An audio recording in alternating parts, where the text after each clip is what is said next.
Neverland, c'est l'histoire de Matt, Tobias et Ambre, trois adolescents, des jeunes adolescents, qui vivaient aux États-Unis. Matt vit à New York quand le premier livre commence.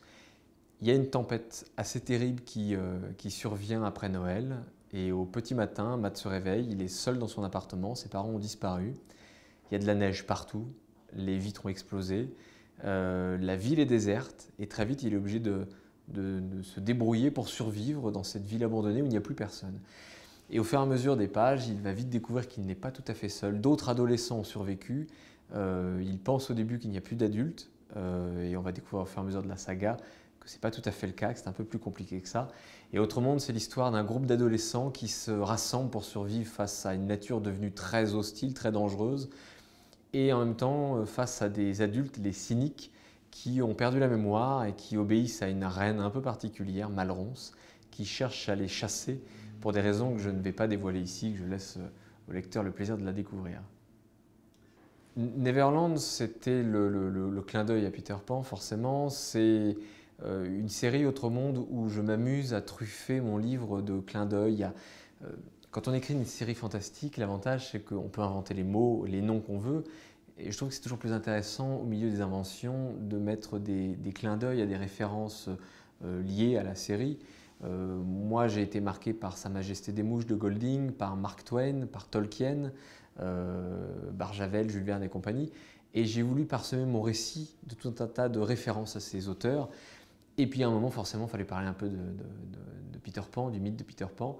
Et les enfants qui ne veulent pas grandir, qui ont peur de vieillir dans la série Autre Monde, les héros de l'histoire, pour ne pas devenir comme les cyniques, les adultes qu'ils affrontent, se sont autoproclamés les Pans, un hommage à Peter Pan, l'enfant qui ne voulait pas vieillir, qui ne voulait pas grandir.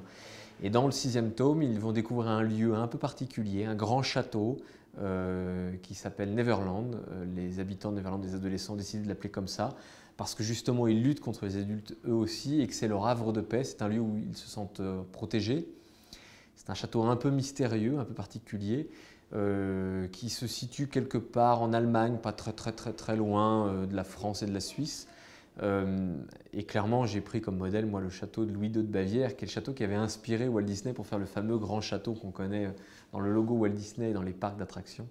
Voilà, j'avais envie de faire des clins d'œil à ces univers qui m'amusent et qui sont, d'une certaine manière, les univers qui m'ont inspiré pour écrire la série Autre Monde. Il existe différents types de pans dans la série Autre Monde. Il y a les pans, les personnages principaux qui se sont rassemblés entre eux, les trois qui sont l'alliance des trois, qui vont nous raconter l'histoire d'une certaine manière. On va en croiser tout un tas d'autres. Il y en a qui sont un peu particuliers, qui s'appellent les chloropamphile, qui sont des enfants qui vivent au sommet d'une grande forêt et qui ont une particularité, ils ont les cheveux verts, un peu emmêlés comme si c'était des dreadlocks ou des racines. Ils ont les yeux verts brillants et les lèvres un peu vert foncé comme les ongles d'ailleurs. Et on découvre dans le tome 2 pourquoi ils sont comme ça, il y a une raison précise à ça, il y a toute une histoire liée à leur vie d'avant, la vie dans le monde tel qu'on le connaît aujourd'hui. Il y a également le clan des Becs, qui sont des pans qui se surnomment ainsi pour tout un tas de raisons, je laisse le lecteur découvrir au fur et à mesure de la série.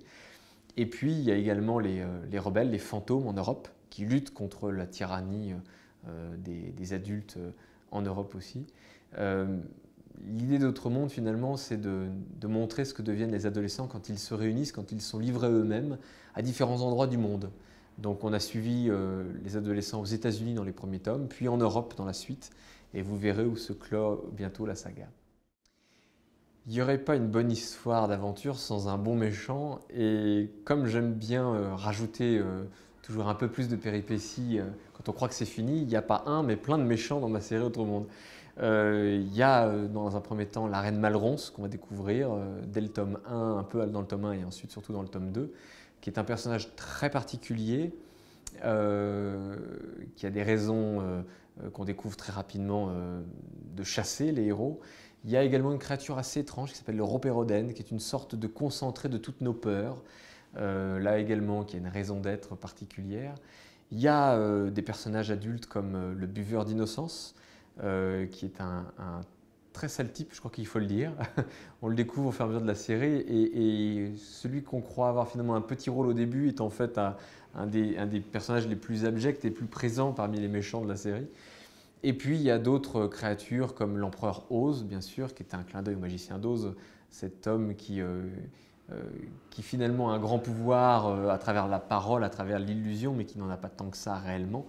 Et il y a forcément Entropia, la tempête, et ça on le découvre ensuite dans la série, qui est une tempête un peu particulière, avec une entité consciente au centre qui s'appelle Gaggle, et qui a des émissaires qui s'appellent les Rebbook. Tout ça est un vaste univers plein de jeux de mots et plein de références à différentes choses qu'on connaît bien dans le monde des réseaux sociaux, et qui me permet de faire à la fois du divertissement et en même temps des clins d'œil à tout un tas d'éléments du réel dans lequel je pense que les lecteurs se retrouveront.